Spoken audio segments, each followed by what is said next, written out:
Assalamualaikum warahmatullahi wabarakatuh. Salam sejahtera untuk kita semua. Yang terhormat kepada Ibu Wina Puspitasari, SSMSI, selaku dosen pengampu mata kuliah Komunikasi Antar Pribadi, dan teman-teman semua yang saya sayangi. Sebelumnya, izinkan perkenalkan nama saya Amelia Putri selaku moderator untuk presentasi kali ini. Adapun anggota dari kelompok 4 yaitu saya, Amelia Putri, Muhammad Fajri Hadiansyah, dan Mutia Aulia Pradipta. Untuk mempersingkat waktu, langsung saja saya mulai untuk melakukan presentasi tentang The World of Words. The World of Words atau dunia kata akan membahas mengenai 5 hal.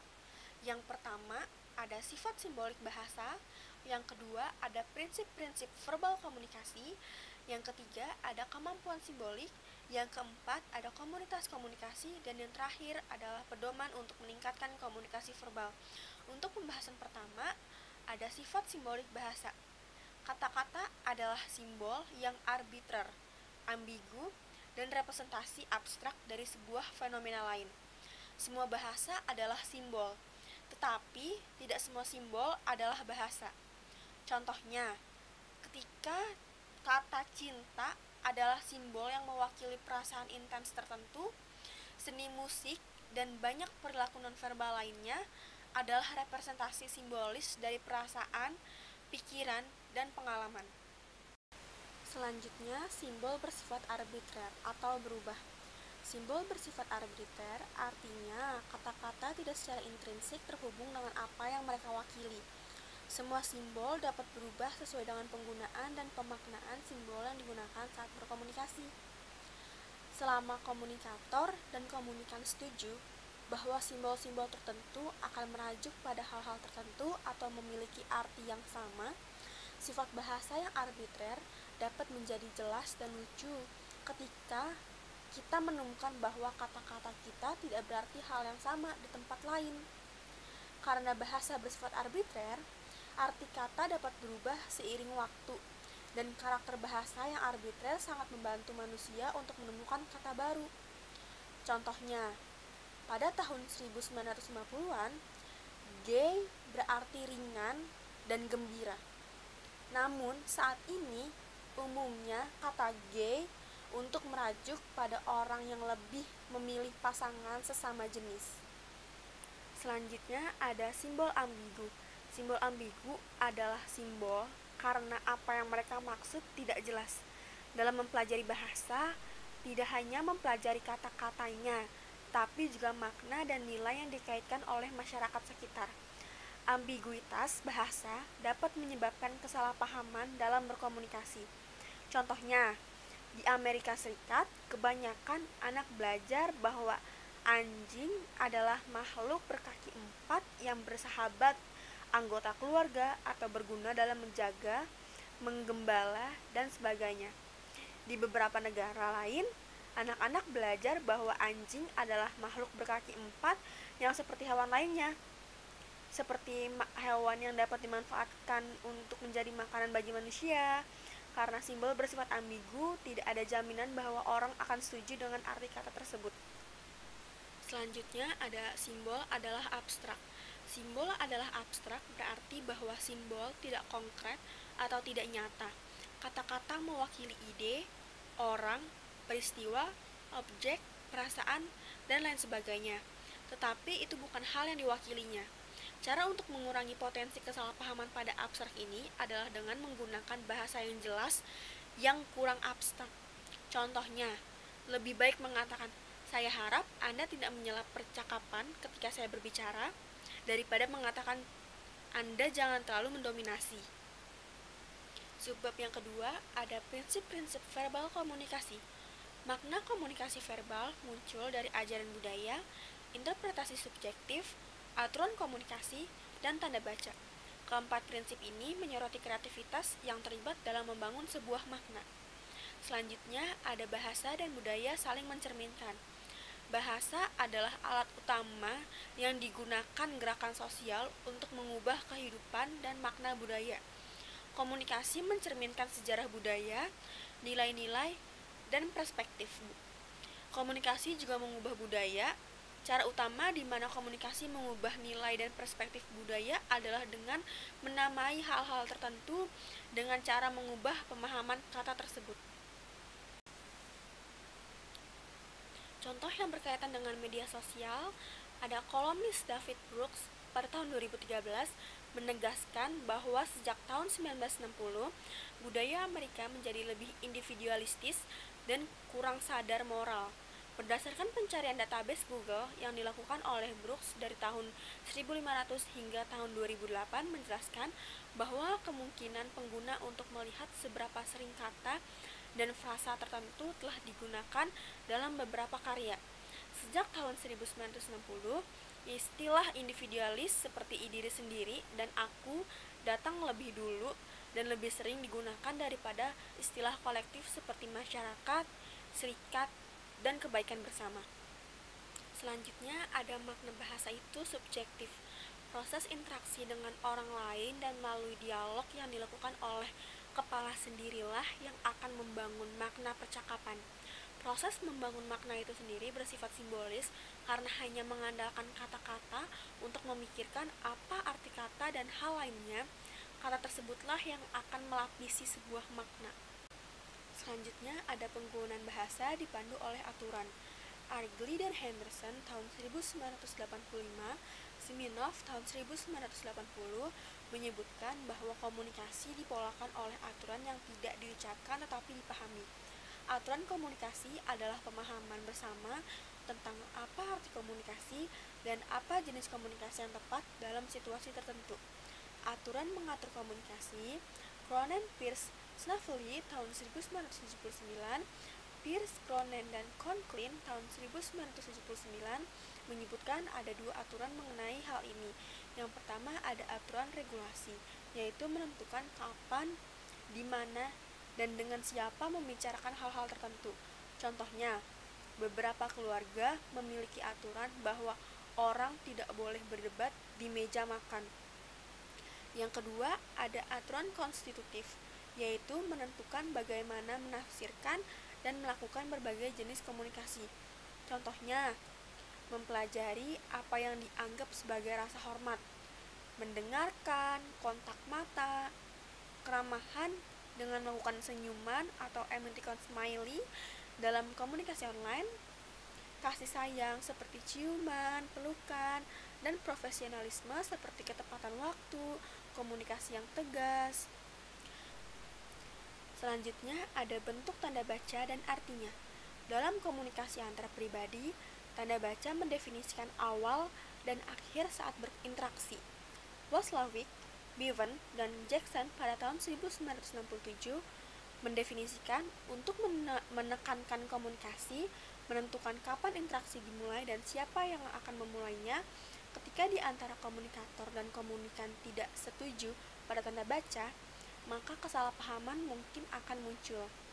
Contohnya, tanda baca yang saling bertentangan pada pola penarikan dan permintaan Bergner dan Bergner pada tahun 1990, Collin dan Fegelesti tahun 2000, Christensen dan Heavy tahun 1990, Wagner tahun 2005, menyebutkan dalam pola ini satu orang mencoba untuk menciptakan kedekatan dengan pembicaraan pribadi dan yang lain berusaha untuk mempertahankan daerah kita dengan menghindari diskusi yang intim.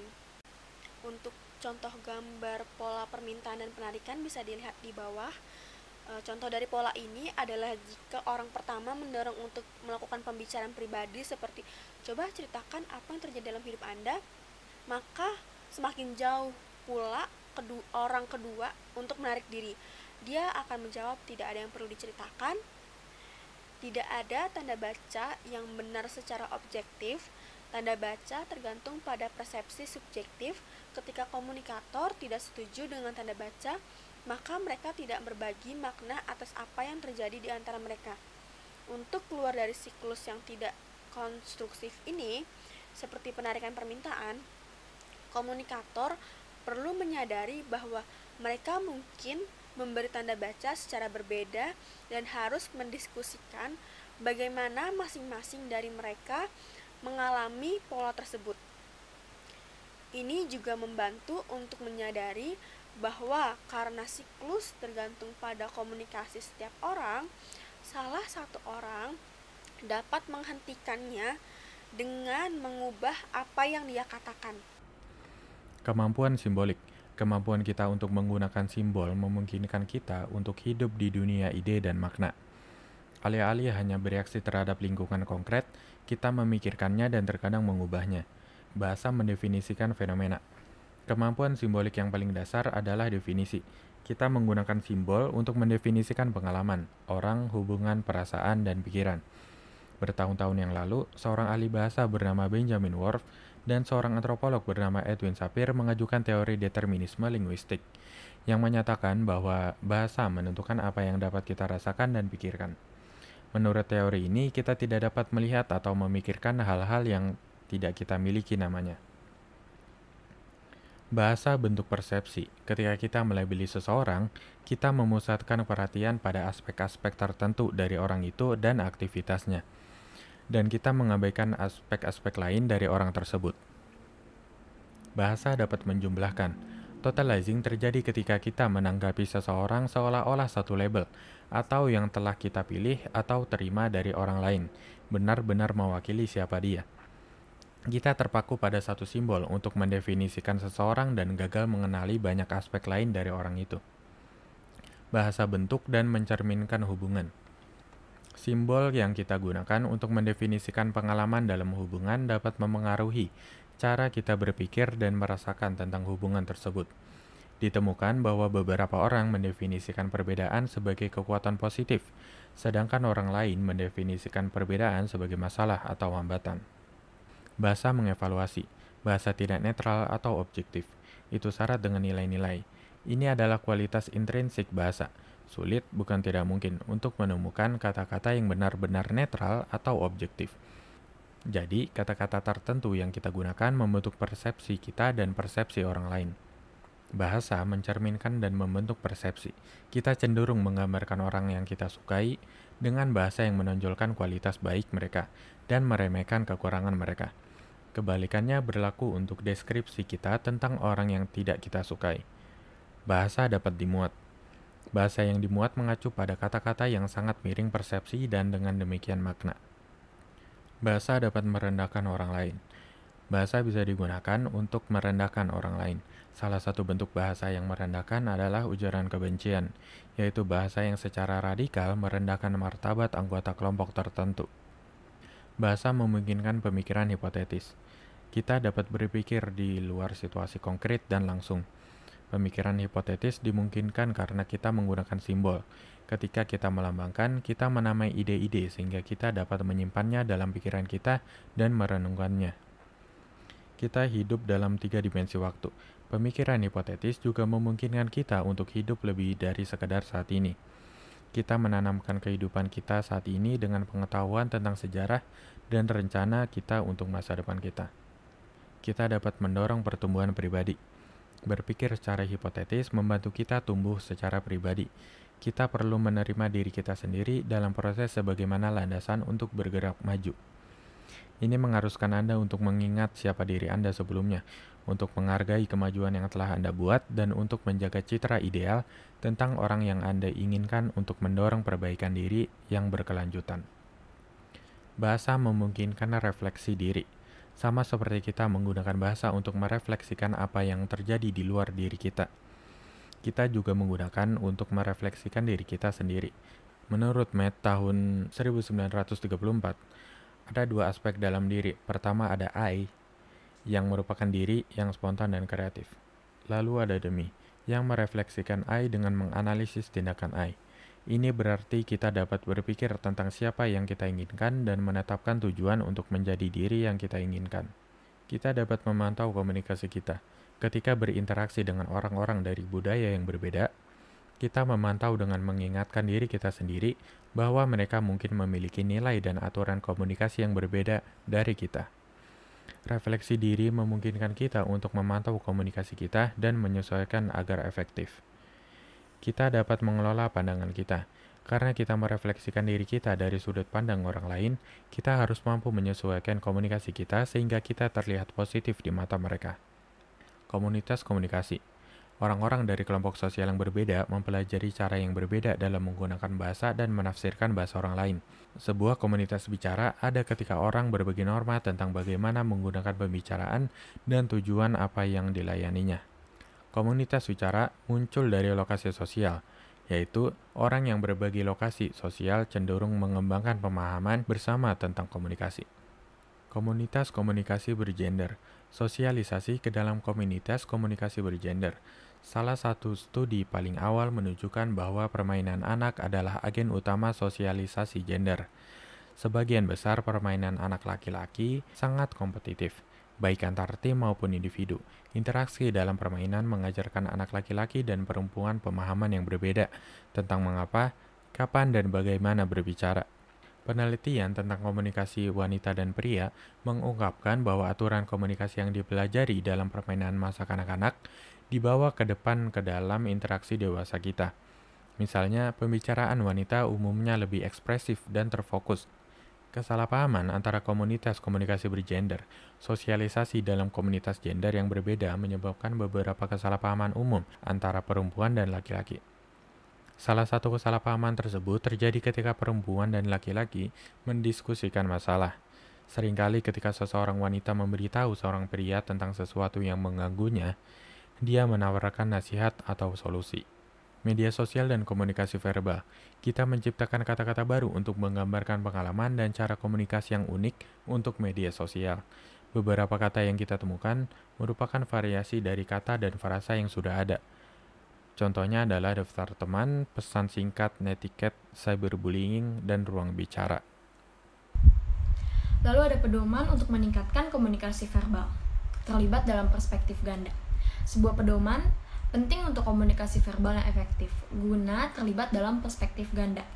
Komunikasi bukanlah pertunjukan tunggal, tetapi komunikasi adalah hubungan antar orang-orang. Di mana ketika kita berada di sebuah negara yang mana bahasa Inggrisnya adalah bahasa kedua, maka sebaiknya kita menghargai bahasa induk mereka dan berusaha untuk belajar bahasa mereka. Contohnya ketika kita sedang pergi ke Jepang. Disarankan untuk tidak menggunakan bahasa idiom saat berbicara dengan mereka. Perspektif ganda sesuai dengan istilahnya, terdiri dari dua perspektif, yaitu menghormati sudut pandang kita dan orang lain. Dan kita juga harus menghormati perbedaan itu sendiri saat kita sedang berada di suatu tempat dengan kultur budaya dan bahasa yang mungkin berbeda. Lalu ada memiliki perasaan dan pikiran Anda. Ketika kita sering menyembunyikan perasaan kita untuk tidak mengeluarkan kata-kata yang kasar kepada orang yang sudah menyakiti hati kita, tanpa kita sadari, itu adalah tindakan yang akan menyakiti diri kita sendiri. Kita juga memiliki tanggung jawab atas perasaan kita. Harus berani jujur akan perasaan ketika kita merasa tertekan. Karena komunikasi yang sehat adalah komunikasi yang bertanggung jawab. Segalanya harus seimbang. Dalam artian masing-masing personal harus saling menjaga komunikasi yang sehat, saling support dan saling memotivasi, serta bisa mengendalikan emosi ketika mungkin sedang terjadi sebuah perbedaan saat sedang berkomunikasi. Lalu ada hargai apa yang orang lain katakan tentang perasaan dan pikiran mereka. Dalam berkomunikasi, sebaiknya hindari hal yang mengutamakan pikiran sendiri tanpa memperdulikan pikiran orang lain dan perasaan orang lain. Kita harus menghargai orang lain yang berbeda pendapatnya dengan kita. Menghargai apa yang orang lain katakan tentang apa yang mereka rasakan dan pikirkan adalah landasan komunikasi interpersonal yang efektif.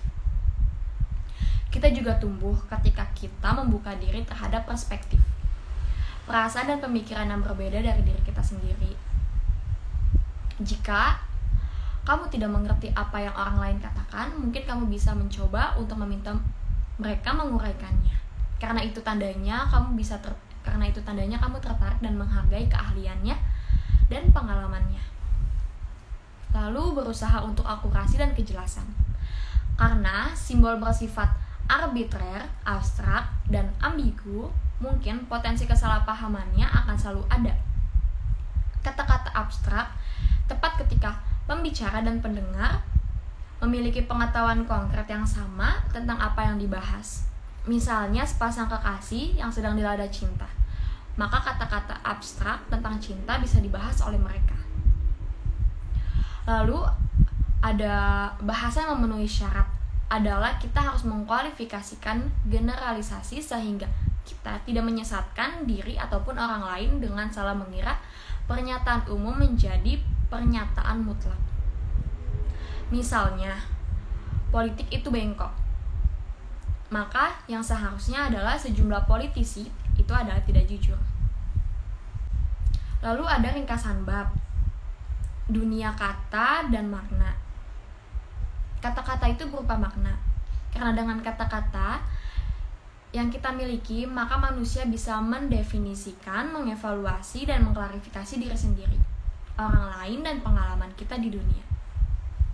Akan tetapi, meski anggota masyarakat memiliki bahasa yang sama dengan kita, tidak semua dari mereka menggunakan dengan cara yang sama. Setiap negara ataupun daerah memiliki persamaan kata dengan arti yang mungkin berbeda-beda. Untuk itu, kita harus terlibat dalam perspektif ganda, memiliki pemikiran dan perasaan, menghormati apa yang orang lain katakan tentang bagaimana mereka berpikir dan merasa, serta memantau abstraksi, generalisasi, dan evaluasi statis. Sekian presentasi dari kelompok kami, kurang lebihnya mohon maaf. Wassalamualaikum warahmatullahi wabarakatuh. Terima kasih.